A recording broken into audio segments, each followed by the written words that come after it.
لا اسألکم علیہ اجرا، اے محبوب گرچہ آپ کی زندگی کا گوشہ گوشہ گواہ ہے، لیکن فرما دیجئے میں تم سے تبلیغ دین کا کوئی صلہ اور کوئی اجر نہیں مانگتا، الا المودۃ فی القربی، لیکن میں تم سے ایک چیز کا مطالبہ کرتا ہوں، اور وہ یہ کہ میرے قرابت داروں سے تم نے محبت کرنی ہے۔ اب سوال یہ ہے کہ جب تبلیغ دین کا کوئی صلہ نہیں مانگا تو قرابت داروں سے محبت بھی طلب نہ کی جاتی؟ تو اس کا جواب کسی نے کیا خوبصورت دیا، اس نے کہا کہ جو اہل بیت سے محبت طلب کی گئی ہے، یہ نبی کی، یہ اہل بیت نبوت کی ضرورت نہیں تھی، یہ بھی امت کی ضرورت تھی، اس لیے کہ اگر وہ اہل بیت سے محبت کر لیتے ہیں تو ان کے دین کی حفاظت ہوتی ہے۔ اور ارشاد فرمایا احب اللہ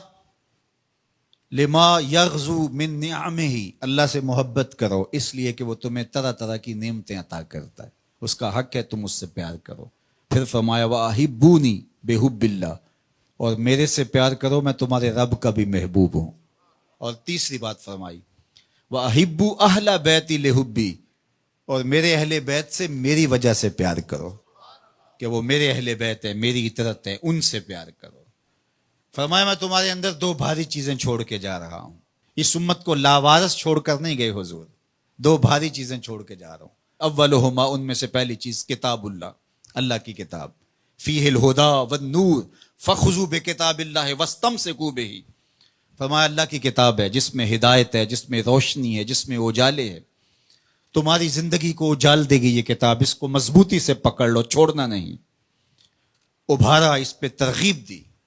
پھر فرمایا وَأَهْلُ بَيْتِي، اور میرے اہل بیت، اور تین مرتبہ فرمایا اذکرکم اللہ فی اہل بیتی، اذکرکم اللہ فی اہل بیتی، اذکرکم اللہ فی اہل بیتی۔ صحیح مسلم کی روایت ہے، میں اپنے اہل بیت کے حوالے سے تمہیں اللہ سے ڈراتا ہوں، میرے اہل بیت کے معاملے میں کوتاہی کا ارتکاب نہ کرنا۔ اچھا میں آپ سے پوچھتا ہوں، جب قرآن مجید موجود ہے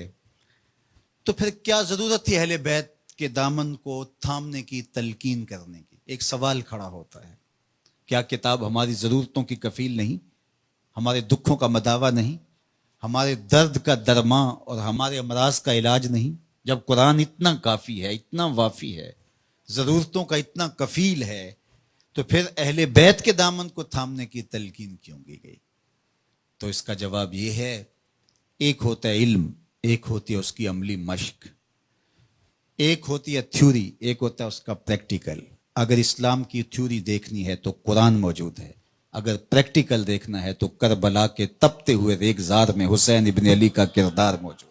دونوں کے دامن کو مضبوطی سے تھام لو، اور فرمایا کہ اگر تم ان دونوں کے دامن پکڑ لیتے ہو، میں محمد ضمانت دیتا ہوں صلی اللہ علیہ وسلم کہ تم گمراہ نہیں ہوگے۔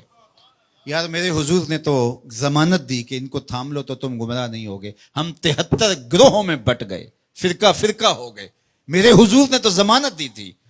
کہ تم تھام لو گے تو گمراہ نہیں ہوگے، ہم گمراہ کیسے ہو گئے؟ تو صاحب گمراہ اس لیے ہوئے، کسی نے قرآن کو چھوڑ دیا، کسی نے اہل بیت نبوت کے دامن کو چھوڑ دیا،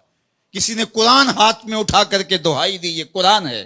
اور اہل بیت کا نام اس کی طبیعت میں پیچ و تاب پیدا کرتا رہا، اور کسی نے اہل بیت کے نام کی دہائی دی لیکن قرآن کو ترک کر دیا۔ تمہیں مبارک ہو، تمہارے ایک ہاتھ میں قرآن ہے، ایک ہاتھ میں اہل بیت نبوت کا دامن، دونوں کے دامن کو تھام لو گے تو تم کامیاب اور بامراد ہوں گے۔ اور کہا یہ دونوں الگ بھی کبھی نہیں ہوں گے، تم دیکھ لو گے قرآن سینے کے اندر ہوگا، حسین سینے کے اوپر ہوگا،